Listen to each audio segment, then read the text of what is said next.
નમસ્તે મિત્રો, સ્વાગત છે તમારું આજના ફરી એક નવા વિડીયોમાં। તો આજે આપણે વિડીયોમાં વાત કરશું ગુજરાત રાજ્યમાં આંગણવાડીની જે ભરતી છે તેની જાહેરાત કરવામાં આવી છે, જેમાં કાર્યકર અને તેડાગરની જગ્યા માટે આવતા મહિનાથી ભરતીના જે ફોર્મ છે તે ભરાવાના શરૂ થવાના છે। તો તેના વિશે આપણે આગળ આ વિડીયોમાં વાત કરવાના છીએ। 26/9/2026 થી લઈ 20/10/2026 સુધી જે ભરતી છે તેના ફોર્મ ભરાવાના છે। ફોર્મ ભરવા માટે જરૂરી ડોક્યુમેન્ટની મિત્રો આપણે વાત કરીએ તો તમે અહીં સ્ક્રીનમાં જોઈ શકો છો। તમારે આધાર કાર્ડની જરૂર પડશે, રેશન કાર્ડ, જન્મ તારીખનો દાખલો તેમજ શૈક્ષણિક લાયકાત છે તે તેમજ કાસ્ટ સર્ટિફિકેટ એટલે કે જાતિ પ્રમાણપત્ર જો લાગુ પડતું હોય તો, ત્યાર પછી નોન ક્રિમિનલ સર્ટિફિકેટ તે પણ જો ઓબીસી કેટેગરીમાં આવતા હોય તેમના માટેનું છે। ત્યાર પછી રહેઠાણનો દાખલો જે ખાસ અને મહત્વનો ડોક્યુમેન્ટ છે જે આપણે આગળ વિડીયોમાં વાત કરવાનો છે તે રહેઠાણનો દાખલો છે। તે રહેઠાણનો દાખલો છે તે તમે જે ગામમાં રહેતા હોય તે પંચાયતનો રહેઠાણનો દાખલો માન્ય રાખવામાં આવશે નહીં। રહેઠાણનો દાખલો છે તે તમારા નજીકની મામલતદાર ઓફિસ જે તાલુકામાં આવતી હોય ત્યાંથી તમારે રહેઠાણનો દાખલો કઢાવવાનો રહેશે, અથવા નગરપાલિકા વિસ્તારમાં અથવા મહાનગરપાલિકા વિસ્તારમાં રહેતા હોય તો તમારે ત્યાંથી તમારો રહેઠાણનો દાખલો કાઢવાનો રહેશે। ત્યાર પછી પાસપોર્ટ સાઇઝનો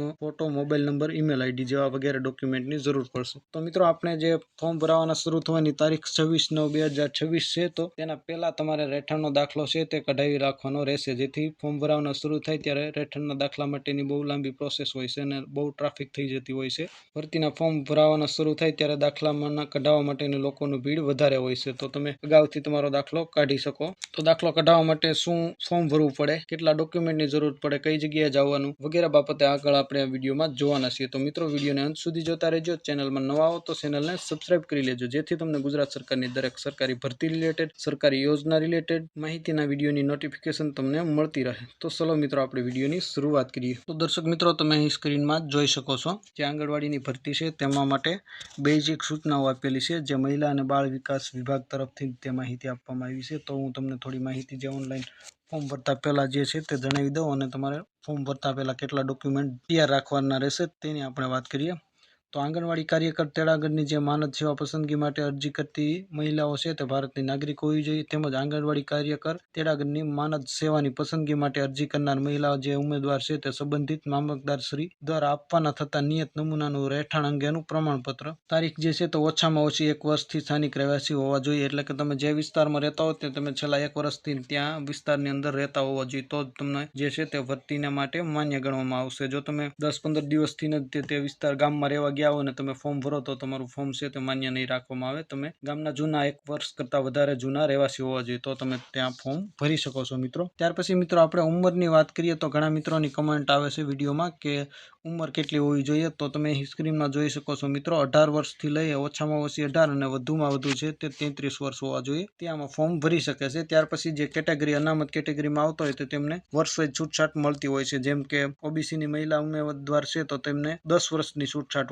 મળતી હોય છે, 5 વર્ષ મહિલા તરીકેની અને 5 વર્ષ છે તે ઓબીસી કેટેગરીમાં અનામત આવે છે તેવી રીતે એમ અલગ અલગ વિવિધ કેટેગરી વાઇઝ અનામતમાં જે છે તે છૂટછાટ મળતી હોય છે। ત્યાર પછી મિત્રો આપણે શૈક્ષણિક લાયકાતની વાત કરીએ, કેટલું ભણેલા હોવા જોઈએ, તો જે બહેનોને આંગણવાડી કાર્યકર માટે ફોર્મ ભરવું છે તેને ઓછામાં ઓછું ધોરણ 10 પાસ હોવા જોઈએ, અને જે બહેનોને તેડાગર માટેની ફોર્મ ભરવું છે તેને ઓછામાં ઓછી જે શૈક્ષણિક લાયકાત છે તે ધોરણ 10 પાસ હોવા જોઈએ। તમે અહીં પણ સ્ક્રીનમાં જોઈ શકો છો આંગણવાડી તેડાગર માટે લઘુત્તમ શૈક્ષણિક લાયકાત છે તે ધોરણ 10 પાસ હોવી જોઈએ, તો તમે તેડાગર માટે ભરતીના માટે ફોર્મ ભરી શકો છો। ત્યાર પછી આપણે ઉંમરની પણ વાત કરી દીધી, બાકી તમારા જે ડોક્યુમેન્ટ છે તે તમારી પાસે ઘરે જ હોય છે, તો તે તમે ડોક્યુમેન્ટ ભેગા કરીને તમારી પાસે રાખી શકો છો। જે મહત્વનું ડોક્યુમેન્ટ છે તે રહેઠાણ અંગેનો દાખલો મામલતદાર પાસેથી કઢાવવાનો હોય છે, તો તેનું ફોર્મ જે ભરવાનું છે તે હું તમને મિત્રો સ્ક્રીનમાં બતાવીશ કઈ રીતે ફોર્મ ભરવાનું છે અને તેની સાથે શું ડોક્યુમેન્ટ જોડવાના છે। તો ચલો આપણે મિત્રો ફોર્મ જોઈએ। તો દર્શક મિત્રો તમે સ્ક્રીનમાં જોઈ શકો છો જે રહેઠાણ અંગેનું પ્રમાણપત્ર કઢાવવાનું છે તે મેળવવા માટે જે ફોર્મ ભરવાનું હોય છે તે અહીં આપેલું છે, જેમાં અરજી કરવાની જે થાય છે તે મામલતદારને કરવાની હોય છે, નિકાલ કરવાનો હોય તે પણ મામલતદારને જ કરવાનું હોય છે, અને કેટલા દિવસમાં તમને જે પ્રમાણપત્ર છે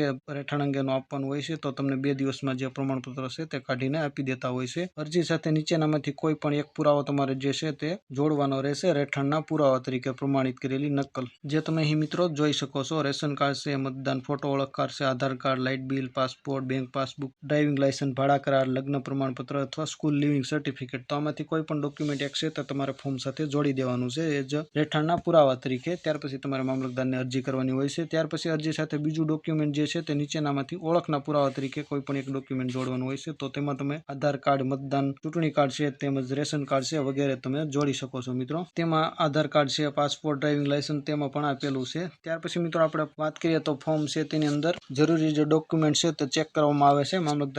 મામલતદાર ઓફિસ ખાતે તમે જ્યારે ફોર્મ જમા કરો છો ત્યારે નીચેના જે ચેકલિસ્ટ આપેલું છે તે ચેક કરવામાં આવે છે. ત્યાર પછી તમારું ફોર્મ તે સ્વીકારવામાં આવે છે. તો તમે અહીં સ્ક્રીનમાં જોઈ શકો તમારે અરજીપત્ર જમા કરવાનું છે. ત્યાર પછી તેના ઉપર ટિકિટ ચોંટાડવાની હોય છે. ત્યાર પછી અરજદારે જે ફોર્મ છે તેમાં તલાટી કમ મંત્રીના છે સહી સિક્કા કરવાના હોય છે. તેમાં ફોર્મની અંદર એક પંચનામું આવે છે, તેમાં તમારે નામ ને સહી સિક્કા તલાટીના કરવાના હોય છે. ત્યાર પછી સોગંદનામું તે ફોર્મમાં જ આપેલું હોય છે, ત્યાં ભરવાની વિગત હોય છે, રહેઠાણનો પુરાવો અને ઓળખનો પુરાવો. તો આટલા ડોક્યુમેન્ટ છે તે તમારે મિત્રો રજૂ કરવાના હોય છે. ત્યાર પછી તમને રહેઠાણનું પ્રમાણપત્ર છે તે મામલતદાર દ્વારા આપવામાં આવતું હોય છે. તો અરજીપત્ર જોઈ શકીએ મિત્રો આપણે ફોર્મ કઈ ટાઈપનું હોય છે, તો તમે જોઈ શકો છો મિત્રો આ ટાઈપનું ફોર્મ હોય છે. અહીંયા તમારે જે ઓલી ટિકિટ હોય છે તે ચોંટાડવાની હોય છે, જે અહીંયા આપેલું છે જગ્યા તેની ત્યાં તમારે ટિકિટ ચોંટાડવાની હોય છે. અહીંયા કોર્ટની સ્ટેમ્પ છે તે ચોંટાડવાનું હોય છે. અહીંયા તમારે અરજદારનો પાસપોર્ટ સાઇઝનો ફોટો ચોંટાડવાનો હોય છે. અહીંયા અરજદારનું નામ લખવાનું, સરનામું છે, જે તારીખ અરજી કરો તે તારીખ લખવાની. ત્યાર પછી અહીં કણે જે તમારો તાલુકો આવતો હોય ને મામલતદારનું જે નામ છે તે ઓલરેડી લખેલું છે, જે તાલુકામાં રહેતા હોય તે તમારે તાલુકો લખવાનો છે. ત્યાર પછી મિત્રો આ ફોર્મ પણ તમારે ભરવાનું હોય છે. અહીંયા તમારે નામ લખવાનું હોય છે અને ત્યાં પછી સરનામું છે, વોર્ડ નંબર રહેતા હોય તો તેમાં લખવાનું હોય છે. ત્યાર પછી તમારું નામ, વ્યવસાય શું કરો છો, ઉંમર, રહેઠાણનું સરનામું, વોર્ડ નંબર હોય, મૂળ વતન ક્યાંનું છે, જન્મનું સ્થળ, તાલુકો વગેરે માહિતી તમારે ભરવાનું હોય છે. ત્યાર પછી અહીંયા જે અરજદારની સહી છે તે સહી કરવાની હોય છે આ જગ્યા ઉપર. અરજીનું પેલું ફોર્મ પાનું છે તે પૂરું થઈ ગયું. ત્યાર પછી અરજદારને રૂબરૂ જવાબ કરવાનો હોય છે, તે પણ તમે મિત્રો અહીં જોઈ શકો છો સ્ક્રીનમાં. અહીંયા અરજદારનું નામ લખવાનું હોય છે, ઉંમર, ધંધો અને સરનામું લખવાનું હોય છે. રહેઠાણ પુરાવા તરીકે શું રજૂ કર્યું છે તે અહીં લખવાનું હોય છે અને છેલ્લા કેટલા વર્ષથી તમે આ ગામમાં રહ્યો છો તે અહીંયા ગામ વર્ષ લખવાના હોય છે. ત્યાર પછી સ્થળ, તારીખ અને અરજદારને અહીંયા સહી કરી દેવાનું હોય છે. તો આ ફોર્મનું બીજું પાનું હતું મિત્રો. અહીંયા જે તમે જોઈ શકો છો તો રૂબરૂમાં તલાટીના સહી સિક્કા કરાવવાના હોય છે ફોર્મની અંદર. ત્યાર પછીનું મિત્રો આપણે આગળ વાત કરીએ તે રીતે પંચનામું કરવાનું હોય છે, તો આ તેનું પાનું છે. આમાં બે સાક્ષીના નામ લખવાના હોય છે. અહીંયા કણે તેનો ઉંમર ને ધંધો લખવાનો હોય, ક્યાંના રહેવાસી છે તે લખવાનું હોય. સેમ બીજા સાક્ષી છે તેનું એ રીતે જ લખવાનું હોય છે. ત્યાર પછી અહીંયા અરજદારનું નામ લખવાનું હોય છે અને છેલ્લા કેટલા વર્ષથી અહીંયા રહેશે અને તેનું સરનામું લખવાનું હોય છે. અહીંયા કણે સાક્ષીની સહી કરવાની હોય છે, અહીંયા બીજા સાક્ષીની સહી અને સ્થળ, તારીખ લખી અહીંયા અરજદારે સહી કરી દેવાની હોય છે. તો આ જે ફોર્મ છે તેનું ત્રીજું પાનું છે અને અહીંયા તલાટી કમ મંત્રીનો સહી અને સિક્કો કરાવવાનો હોય છે જે આ જગ્યાએ. તો આ ફોર્મનું મિત્રો ત્રીજું પાનું હતું. ત્યાર પછી આપણે મિત્રો સોગંદનામું જે છે તેની વાત કરીએ તો આ પણ પંચનામા જેવું જ છે. અહીંયા કણે અરજદારનું નામ લખવાનું હોય છે, ઉંમર, વ્યવસાય, ક્યાંના રહેવાસી છે તે લખવાનું હોય છે. અહીંયા ચૂંટણી કાર્ડનો નંબર લખવાનો હશે, વોર્ડ નંબર ક્યાંમાં રહેતા હોય તે લખવાનું છે અને જે ઉપર દર્શાવેલું એડ્રેસ છે તેમાં તમે કેટલા વર્ષથી રહો છો તો તે અહીંયા કણે તમારે લખવાનું હોય છે મિત્રો. તો આ ફોર્મ છે તેનું ચોથું પાનું હતું, જેને આપણે સોગંદનામું કહીએ છીએ. અહીંયા અરજદારે સહી કરવાની હોય છે, અહીંયા સ્થળ અને તારીખ લખી દેવાની હોય છે. ત્યાર પછીના રહેઠાણ અંગેનું પ્રમાણપત્ર જે ગ્રામ્ય વિસ્તાર દ્વારા આપવામાં આવે છે મામલતદારને. તો તમને મિત્રો આ ટાઈપનું જે મામલતદાર છે તે પ્રમાણપત્ર આપશે, ત્યાંથી તમને મામલતદાર ઓફિસેથી રહેઠાણ અંગેનું પ્રમાણપત્ર ગ્રામ્ય વિસ્તાર માટે ફક્ત આંગણવાડી કાર્યકર તેડાગરની ભરતીમાં ઉપયોગ થાય તે માટેનું આ પ્રમાણપત્ર છે. તો અહીંયા તમારું નામ લખી દેશે મામલતદાર તરફથી અને 1 વર્ષ કરતા વધુ સમયથી ગામમાં રહેતા હોય તે ગામનું નામ અહીંયા લખશે, અહીંયા તાલુકો લખશે, અહીંયા જિલ્લો લખી દેશે અને અહીંયા તમને કચેરીનું નામ લખી દેશે, જે મામલતદાર ઓફિસ છે તેનું નામ. અહીંયા તમને પ્રમાણપત્ર આપશે એની તારીખ નાખી દેશે, અહીંયા મામલતદાર સહી કરી દેશે, તેનું નામ લખી દેશે અને અહીંયા કણે તમને સિક્કો મારી દેશે. તો આ તમને જે રહેઠાણ અંગેનું પ્રમાણપત્ર છે તે મામલતદાર દ્વારા આપવામાં આવશે. આ પ્રમાણપત્ર ઉપરથી જ તમે જે આંગણવાડીની ભરતી છે તેમાં ફોર્મ ભરી શકશો. જો તમારી પાસે આ પ્રમાણપત્ર નહીં હોય તો તમે ફોર્મ નહીં ભરી શકો, અથવા ભરશો તો તમારું ફોર્મ છે તે રિજેક્ટ થઈ શકે છે મિત્રો. તો મિત્રો આ જે રહેઠાણ અંગેનું પ્રમાણપત્ર મેળવવા માટેની ફોર્મ અને